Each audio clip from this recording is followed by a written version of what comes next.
வெறும் 50 ரூபாய் இருந்தா போதும் நம்ம கள்ளக்குறிச்சியில இந்த மாதிரி ஒரு பட்டர் பன் ஜாம் சாப்பிடலாம். எங்க நான் சொல்றேன், மறக்காம இந்த வீடியோவை சேவ் பண்ணிக்கோங்க.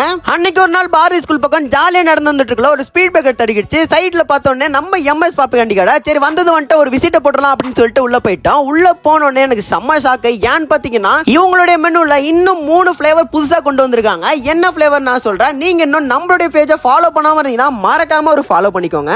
இப்போ நான் என்ன ட்ரை பண்ண போறேன்னு பாத்தீங்கன்னா அந்த 3 ஃபிளேவர் தான் ட்ரை பண்ண போறேன். அதுல நான் ஃபர்ஸ்ட் என்ன ட்ரை பண்ண போறேன்னு பாத்தீங்கன்னா வெறும் 50 ரூபாய்க்கு நியூட்ரிலா பட்டர் பன் ஜாம் கொடுக்குறாங்க. அதை தான் நான் ஃபர்ஸ்ட் ட்ரை பண்ணியிருந்தேன். டேஸ்ட் வைஸ் எப்படி இருக்குன்னு பாத்தீங்கன்னா செம்ம சூப்பரா இருந்துச்சு. அடுத்து நான் என்ன ட்ரை பண்ணியிருந்தேன்னு பாத்தீங்கன்னா நாட்டு சக்கரை பட்டர் பன் ஜாம் தான் ட்ரை பண்ணியிருந்தேன். இது எவ்வளவு வருதுன்னு பாத்தீங்கன்னா வெறும் 20 ரூபாய்க்கு கொடுக்குறாங்க. இதோட டேஸ்ட் எப்படி இருந்துச்சுன்னு பாத்தீங்கன்னா நாட்டு சக்கரையும் அந்த பட்டரும் பாத்தீங்கன்னா செம்ம டேஸ்டா இருந்துச்சு. உண்மையிலே தரமா இருந்துச்சுன்னு தான் சொல்லுவேன். அடுத்து நான் என்ன ட்ரை பண்ணியிருந்தேன்னு பாத்தீங்கன்னா நட்ஸ் பட்டர் பன் தான் ட்ரை பண்ணியிருந்தேன். வெறும் 50 ரூபாய்க்கு இது கொடுக்குறாங்க. என்னோட ஃபேவரட் நான் சொல்லுவேன். உண்மையிலே சாப்பிட்டு பார்த்த உடனே எனக்கு செம்ம டெம்ப்ட் ஆயிடுச்சு. உண்மையிலே அவ்வளவு டேஸ்டா இருந்துச்சுன்னு தான் சொல்லுவேன். நீங்க இந்த கடைக்கு வந்தீங்கன்னா இந்த நட்ஸ் பட்டர் பன் பாத்தீங்கன்னா மஸ்ட் ட்ரை நான் சொல்லுவேன். நம்ம எம்எஸ் பாப் கண்டி கடை கரெக்டா எங்க லொகேட்டா இருக்குன்னு பாத்தீங்கன்னா பாரதி ஸ்கூல் ரோட்ல தான் இருக்கு. மறக்காம ட்ரை பண்ணி பாருங்க.